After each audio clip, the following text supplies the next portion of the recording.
कीर्ति सिंह -5 कीर्ति सिंह ने गुरुकुल में अपन की समाप्ति की और अपने गुरु कृष्णचंद्र का आशीर्वाद पाकर राजधानी निकल पड़ा। अरावली पर्वतीय प्रांतों से जब वह गुजर रहा था, तब लोहे का एक पतला जाल बिछाकर उसे बंदी बनाने का असफल प्रयत्न उसके शत्रुओं के सैनिकों ने किया, किंतु पुरुष के वेश में आई हुई शक्तिसेना ने अपने बाणों से उन्हें मार डाला। कीर्ति सिंह ने उसे पहचान लिया।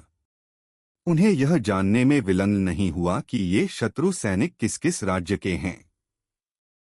कीर्ति सिंह ने शक्तिसेना का लाया हुआ पत्र पढ़ा। वे दोनों जंगल में स्थित देवी के मंदिर में गए। उन्होंने देवी से आशीर्वाद मांगा और हार की खोज में लग गए। बाद कीर्ति सिंह फिर से मंदिर में गया और एक त्रिशूल ले आया जिसमें जंग लगा हुआ था। अब उन लोगों के सामने पत्र था कि कहाँ खोदे। पीपल के पेड़ के नीचे खोदना व्यर्थ साबित होगा, उसकी जड़ें पर्याप्त व्याप्त होंगी। हम लोगों के लिए यह एक संकेत मात्र है। इसे आधार बनाकर हमें निश्चय यह करना होगा कि हम कहाँ खोदें, जहाँ खोदने पर हमें हार मिल सकता है, कीर्ति सिंह ने कहा। थोड़ी देर तक वह सोचता रहा और पीपल के पेड़ की उत्तरी दिशा में ठीक 3 फुट के बाद की भूमि को ध्यान से देखने लगा। वहां पौधों के बीच में उसे एक पत्थर दिखाई पड़ा। हाँ, शायद यही जगह होगी कहकर त्रिशूल से उसने उस पत्थर को एक तरफ हटाया। फिर वहां खोदना शुरू कर दिया। ठीक 3 फुट खोदने पर उसे लोहे की एक पेटी दिखाई पड़ी। जंग लगे हुए उस शिथिल लोहे की पेटी को उसने खोला। कीर्ति सिंह ने देखा कि उसमें तांबे की एक पेटी है। उसने तांबे की उस पेटी को भी खोलकर देखा तो उसमें चांदी की एक छोटी पिटारी दिखाई पड़ी। उसने चांदी की उस पिटारी को भी खोला तो उसमें उसे चांदी का एक पत्ता दिखाई पड़ा। उस पत्ते पर लिखा हुआ था, सृष्टि सृष्टिकर्ता के गृह में, सृष्टिकर्ता के अर्धभाग में सुरक्षित है। उस पिटारी में उस पत्ते के अलावा और कुछ नहीं था। यह देखकर शक्तिसेना निराश हो गई और पूछा, कीर्ति सिंह फिर यह क्या?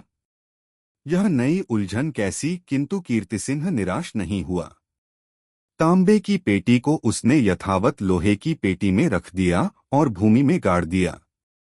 उसने चांदी की पिटारी को पत्ते के साथ अपने कपड़ों में छिपा लिया।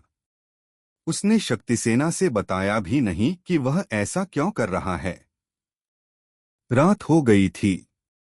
कृष्ण पाड्यमी का दिन था, इसलिए कृष्ण पक्ष का चंद्र आकाश में चमक रहा था। चांदनी बिछी हुई थी, इसलिए उन्हें वहां से निकलने में कोई दिक्कत नहीं हुई। शक्तिसेना और कीर्ति सिंह देवी के मंदिर के मुखद्वार पर आए। कीर्ति सिंह ने कहा, चलो एक और बार देवी का दर्शन कर लें। दोनों उधर गए। पूर्ववत दोनों ने देवी की मूर्ति के सामने घुटने टेके, हाथ जोड़े और विनयपूर्वक प्रणाम किया। कीर्ति सिंह ने शक्ति देवी को प्रणाम करते हुए कहा, माते महाशक्ति, तुम्हारी दया से अब तक अपने कार्य में हम सफल होते आए हैं। मैं तुम्हारी कृपा का पात्र बन पाया हूँ। अब ऐसा भाग्य भी प्रदान करो जिससे हम नित्य तुम्हारी पूजा कर सकें और अपने को कृतार्थ कर पाए। जैसे ही उसने अपनी प्रार्थना समाप्त की, मंदिर दिव्य कांति से जगमगा उठा। उस प्रकाश में शक्ति माता की काली मूर्ति और ज्योतिर्मय दिखने लगी। शक्ति के मुखमंडल पर प्रसन्नता थी और लग रहा था कि वह मुस्कुरा रही थी। कीर्ति सिंह और शक्तिसेना ज्योतिर्मयी शक्ति माता को मंत्रमुग्ध हो देखते रहे और उसे साष्टांग प्रणाम किया। वे उठने ही वाले थे कि एक अशरीरवाणी सुनाई पड़ी, पुत्र कीर्ति सिंह, तुम्हारी राजधानी नगर के सरोवर के पास ही एक बहुत बड़ा मैदान है। वहां तुम एक मंदिर का निर्माण करो। अगली चैत्र शुद्ध दशमी के दिन शुक्रवार को ज्वालामुखी के नाम पर इस महाशक्ति की प्रतिमा की प्रतिष्ठापना उस मंदिर में करो। तुम्हें समस्त लाभ उपलब्ध होंगे, तुम्हारा कल्याण होगा। उस अशरीरवाणी को सुनकर कीर्ति सिंह और शक्तिसेना आनंदित हुए। उन्हें लगा कि मां ने उनकी प्रार्थना सुनी।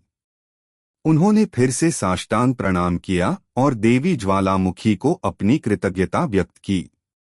फिर वे मंदिर के बाहर आए और मुखद्वार को बंद किया और ताला लगा दिया। दोनों अपने अपने घोड़ों पर चढ़कर निकल पड़े।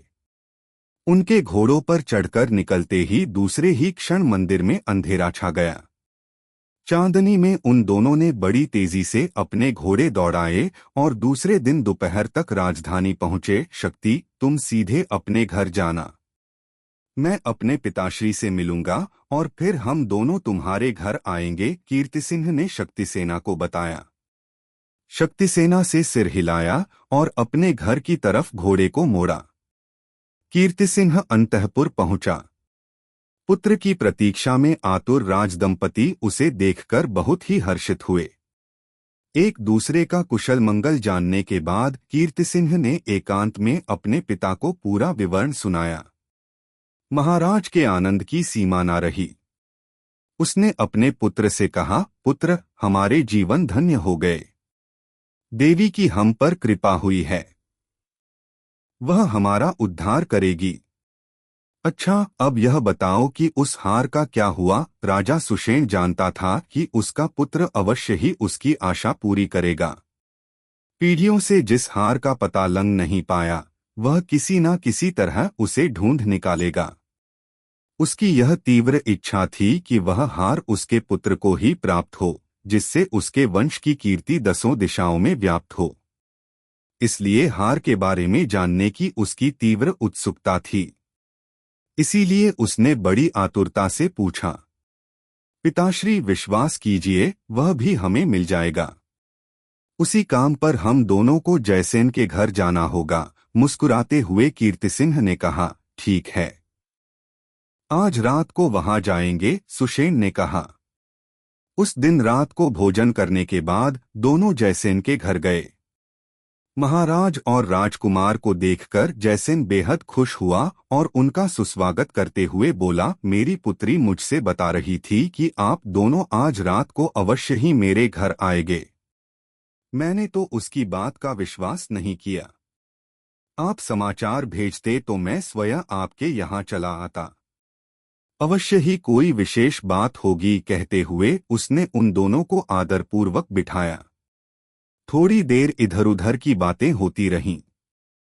अपने पुत्र के कहे अनुसार महाराज ने जयसेन से पूछा, जयसेन, तुम्हारे घर में क्या सरस्वती की कोई प्राचीन मूर्ति है? महाराज के प्रश्न पर आश्चर्य प्रकट करते हुए जयसेन के कहा, है महाराज। वह उठकर वीणा झंकृत करती हुई सरस्वती की प्रतिमा ले आया। वह प्रतिमा हाथी के दांत से बनी हुई थी। उसे महाराज को देते हुए जयसेन ने कहा, हमारे दादा परदादाओं के समय की है यह। मुझे आश्चर्य तो इस बात का है कि आप भी इसी प्रतिमा के बारे में पूछ रहे हैं। तो क्या आपकी बेटी ने भी इसी के बारे में पूछा? कीर्तिसिंह ने मुस्कुराते हुए पूछा। हाँ कीर्तिसिंह, मेरी पुत्री जब घर लौटी तो उसका पहला प्रश्न यही था। और आश्चर्य है, महाराज ने भी यही प्रश्न किया। मैंने अपनी पुत्री से कहा भी कि यह प्रतिमा पर्याप्त प्राचीन है। बस उसने उसे लिया और अपने कमरे में दौड़ी दौड़ी गई। अकेली ही बहुत देर तक अपने कमरे में रही। जब वह प्रतिमा को उसी स्थान पर रख रही थी जहां से उसने ली, तो मैंने उसका कारण पूछा। तब उसने मुझसे बताया था कि आज रात को आप आने वाले हैं और आप ही के मुंह से मैं सारा विवरण जानूं, जयसेन ने कहा। कीर्तिसिंह ने कहा, हमें तो यह प्रतिमा नहीं चाहिए। हमें तो उसने आगे और कुछ कहना चाहा कि इतने में शक्तिसेना वहां आई।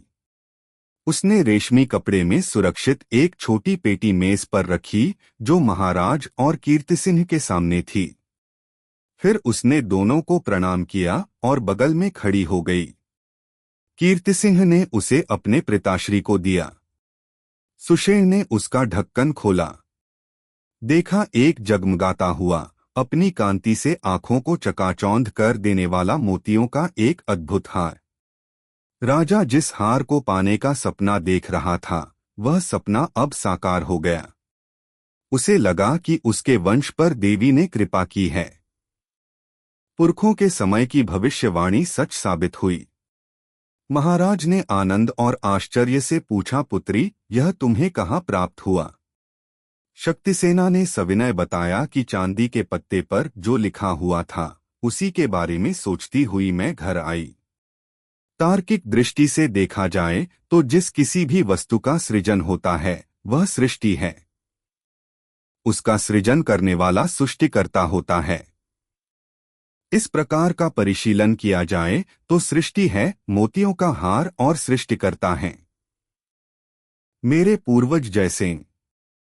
सृष्टिकर्ता के गृह का मतलब मेरे घर से है। सृष्टिकर्ता शब्द जब दोहराया गया तो मैंने अनुमान लगाया कि ये भगवान ब्रह्मा हैं। सृष्टिकर्ता का अर्धभाग होता है उनकी अर्धांगिनी सरस्वती देवी। इसीलिए जैसे ही मैं घर पहुंची मैंने अपने पिताश्री से उस प्रतिमा के बारे में पूछा। प्रतिमा को काफी ढूंढने के बाद मोतियों का हार उसमें मिल गया, जिसे निकालकर मैंने अपने पास सुरक्षित रखा। चांदी के पत्ते पर लिखे गए संकेतों को युवराज ने भी समझ लिया होगा। इसी अनुमान पर मैंने अपने पिताश्री से कहा कि आप दोनों आज रात को अवश्य हमारे घर आएंगे। शक्तिसेना से प्रस्तुत विवरण सुनकर तीनों बहुत ही खुश हुए। महाराज सुषेण ने हंसते हुए पूछा, जयसेन, जो हुआ सब अच्छा ही हुआ है, परंतु तुमने यह तो बताया नहीं कि हमारी शर्त का क्या हुआ। शर्त थी कि शक्तिसेना कीर्तिसिंह को बंदी बनाकर मंदिर में ले जा पाएगी तो वह राजवंश की वधू बनेगी अथवा राजा स्वयं उसका विवाह किसी और से कराएंगे। महाराज की बातों पर शक्तिसेना ने लज्जित होकर सिर झुका लिया। यहाँ ये सब खुशी से फूले ना समा रहे थे तो वहाँ काम्भोज, नग और चाक्य देशों के राजा चिंता मग्न थे। वे तीनों निराश और नीरस लग रहे थे। उनके मन शंका और भय से भर गए। इसके 4 दिनों के बाद उन्हें मालूम हो गया कि उनके भेजे चारों सैनिक जंगल में मारे जा चुके हैं। उन्हें यह भी मालूम हो गया कि कीर्तिसिंह को मोतियों का हार मिल गया है। ज्वालामुखी देवी के आशीर्वाद उसे मिल चुके हैं। देवी के मंदिर का निर्माण कार्य चल रहा है। कीर्तिसिंह का राज्याभिषेक संपन्न होने वाला है, आदि आदि। गुप्तचरों ने इन सब का विवरण उन्हें सविस्तार दिया। ये समाचार पाते ही तीनों षड्यंत्रकारों की सारी आशाएं ढह गईं। इस दुस्थिति से अपने को संभालते हुए नागकर्ण ने बाकी दोनों को प्रोत्साहित करते हुए कहा, जो हुआ है उससे हमारा भला ही हुआ है। कौशल जब उत्सवों के आनंद में मस्त होगा, डूबा रहेगा, तब हम हठात उस पर आक्रमण कर देंगे। बाकी दोनों ने भी अपनी सम्मति दी। युद्ध की तैयारियां होने लगीं। इन बेचारों को यह मालूम नहीं था कि कौशल में राज्याभिषेक अथवा कीर्तिसिंह और शक्तिसेना के विवाह की तैयारियां नहीं हो रही थीं, बल्कि युद्ध की तैयारियां हो रही थीं। सिर्फ दुश्मनों को गुमराह करने के लिए उत्सव का दिखावा हो रहा था। उन्होंने बड़ी चालाकी से अफवाहें फैलाई थीं कि उत्सव की तैयारियां हो रही हैं। कीर्तिसिंह पहले से ही जागरूक था। शत्रुओं के षड्यंत्रों का उसने अनुमान लगाया। इसलिए उनकी पूरी तैयारी के पहले ही काम्भोज पर उसने आक्रमण किया। उसकी अगुवाई में सेना शत्रुओं पर टूट पड़ी। सेनाध्यक्ष रणधीर के नेतृत्व में सेना के एक भाग ने उत्तरी दिशा में स्थित नग देश पर आक्रमण किया। कौशल के सैनिकों को अधिक दिनों तक युद्ध करना नहीं पड़ा। काम्भोज और नग सुगमता से उनके अधीन हो गए। इसके पश्चात चाक्य देश पर आक्रमण हुआ और उसे भी स्वाधीन कर लिया गया। कीर्तिसिंह ने राजा कुंडिन वर्मा को बंदी बनाया। कीर्तिसिंह इन्हीं से तृप्त नहीं हुआ। उसने उन छोटे मोटे देशों पर विजय पाई जो इनका साथ दे रहे थे। जिन देशों ने कीर्तिसिंह के पराक्रम और शौर्य को देखा, सुना, स्वयं उसकी शरण में आए। उन्होंने उससे अपने प्राणों की भिक्षा मांगी। कीर्तिसिंह के लौटते लौटते ज्वालामुखी देवी के मंदिर का निर्माण पूरा हो गया। विजयोत्सव के साथ साथ उसका विवाह भी शक्तिसेना के साथ संपन्न हुआ। दोनों माता पिताओं तथा गुरु कृष्णचंद ने वरवधू को आशीर्वाद दिया। विवाह अत्यंत वैभव से जनता की हर्षध्वनियों के बीच संपन्न हुआ। चैत्र मास में देवी की मूर्ति जंगल से लाई गई और मंदिर में प्रतिष्ठापित की गई।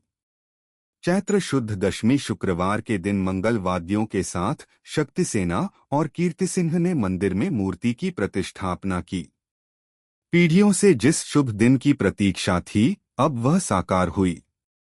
अपनी पीढ़ी में संपन्न होते हुए इस शुभ कार्य के अवसर पर सुषेण, वैष्णवी देवी और जयसेन ने अपने पुत्र पुत्री को आशीर्वादों से भर दिया। समाप्त।